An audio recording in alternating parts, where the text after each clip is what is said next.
Sports Sunday is brought to you by Window Depot St. Louis.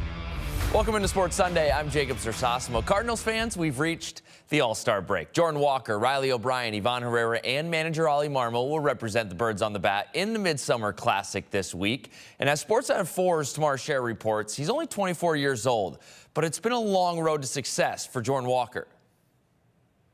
A year ago, Jordan Walker was searching for answers. Now, a year later, he's in his first MLB All-Star game selected by Major League Baseball, and he told me how much it meant to him. I don't even really know how to describe it. I was on the verge of tears for sure for a while.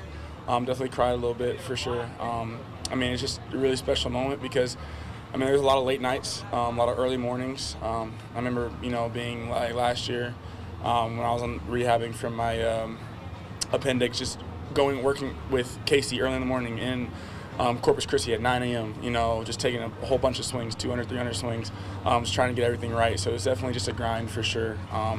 And just, this accomplishment just made it all worth it. And I want to get a lot more for sure. Jordan Walker's selection carries extra weight. Once one of baseball's top prospects, the Cardinals' 24-year-old right fielder spent the last 2 seasons searching for consistency, hitting a combined 11 home runs and driving in 61 RBI. He's already surpassed both of those marks in the first half of this season, earning his spot in the Midsummer Classic.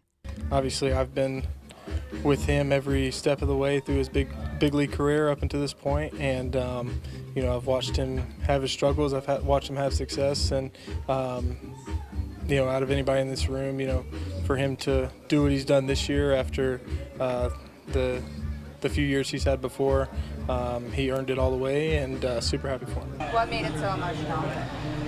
Just witnessing the ups and downs of what he's had to experience, right? Like you have, and that's why I wanted to make sure, and when I was communicating it to him, like you're not being rewarded for 3 months of doing something cool. Like this is 3 years of you really persevering through a ton of ups and downs, the scrutiny that comes with being a #1 prospect, and what he's had to go through over the last couple of years of not performing to the degree that he knows he's capable of. But I think sometimes we take that lightly when it comes like that. It takes a toll on you.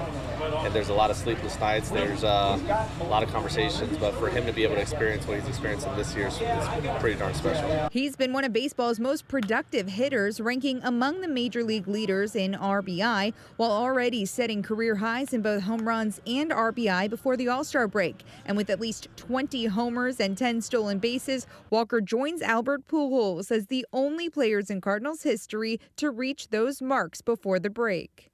One of the coolest moments I've experienced, and I've talked about it, is just watching Albert in the tunnel by himself after 700 and just him taking that in. That's something I appreciated being able to witness, but being able to tell Jordan that he was going to the All-Star game was pretty special.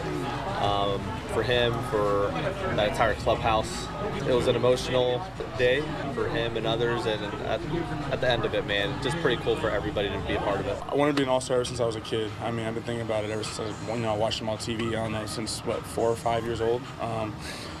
As soon as I started playing baseball, that's what I wanted. So, especially after the long journey I had, it's definitely feels really special to me. Jordan Walker arrived in St. Louis carrying enormous expectations as one of baseball's top prospects. Now, instead of being talked about for his potential, he's being recognized for his production. He will also be participating in this year's Home Run Derby, and throwing to him is KT, the Cardinal Spanish translator and bullpen catcher who threw to Albert Pujols in his Home Run Derby back in 2022. For now, from Busch Stadium, I'm Tamar Scher for Sports on 4. Tamar, thank you. And if you want more baseball content, we've got you covered. We're bringing you exclusive conversations and analysis of your hometown team before first pitch. Join the Sports on 4 team every Friday night at 6:30 for All Access Baseball.